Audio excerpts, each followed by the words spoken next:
Kemunculan Ya'juj dan Ma'juj disebut-sebut sebagai salah satu tanda-tanda datangnya hari kiamat. Terutama datangnya kiamat kubra atau kiamat besar. Melalui surat Al-Kahfi ayat 94, Allah menyebut kaum ini sebagai kaum yang membawa kerusakan di muka bumi.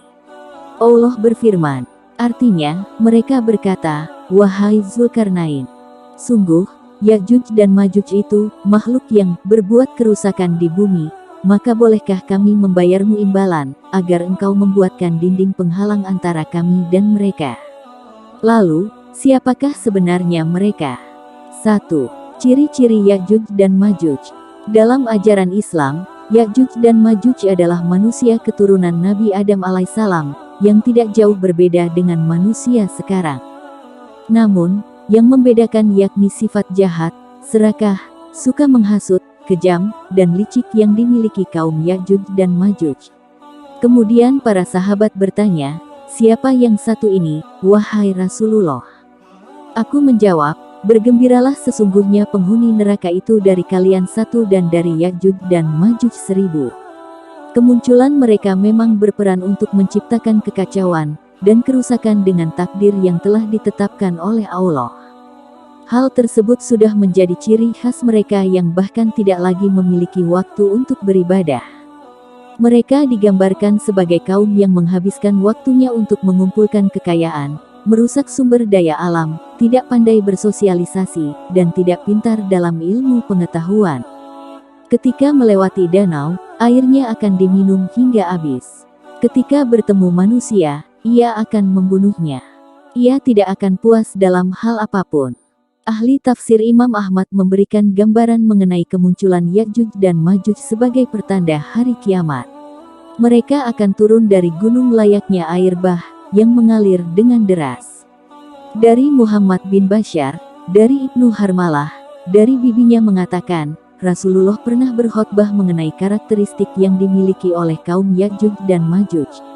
Beliau bersabda, kalian mengatakan, kalian tidak punya musuh.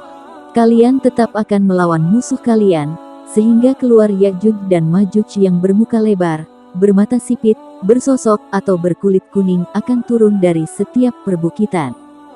Seakan wajah mereka rata bagai permukaan palu. 2. Asal-usul Ya'juj dan Ma'juj. Dikisahkan dalam buku yang sama dan bersumber dari sejumlah dalil, kaum ini sudah ada sebelum masa Rasulullah. Menjelang wafatnya Nabi Nuh, seluruh anaknya dipanggil oleh Nabi Sulaiman. Namun, dua anaknya yang bernama Ham dan Yafits tidak memenuhi panggilan tersebut. Yafits memilih untuk berhubungan intim dengan istrinya hingga membuat Allah Subhanahu wa Ta'ala menurunkan ganjaran pada mereka. Yafits dan istri pun memiliki keturunan yang bernama Sanaf. Namun, terlihat keganjilan dalam sosok Sanaf ketika ia mulai tumbuh besar. Anak inilah yang kemudian disebut dengan Ya'juj dan Ma'juj. Sanaf yang tumbuh besar pun mulai menghasilkan banyak keturunan. Bangsa keturunan Yafits ini sangat meresahkan masyarakat sekitar, karena mereka menghabiskan seluruh sumber daya alam. Hingga krisis air dan makanan terjadi dan kerusakan alam semakin meluas.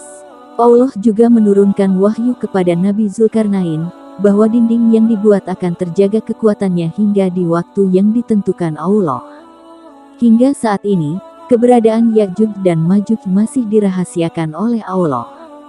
Dikutip dari hadits yang diriwayatkan oleh Al-Hakim dalam kitab Mustadrak, Ya'juj dan Ma'juj terus meluas ke seluruh dunia.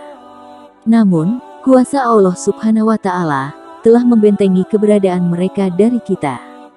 Hingga waktu yang tepat ketika salah seorang pemimpin mereka mengatakan kata kunci, insya Allah, maka terbukalah dinding yang mengurung Ya'juj dan Ma'juj. Wallahu alam.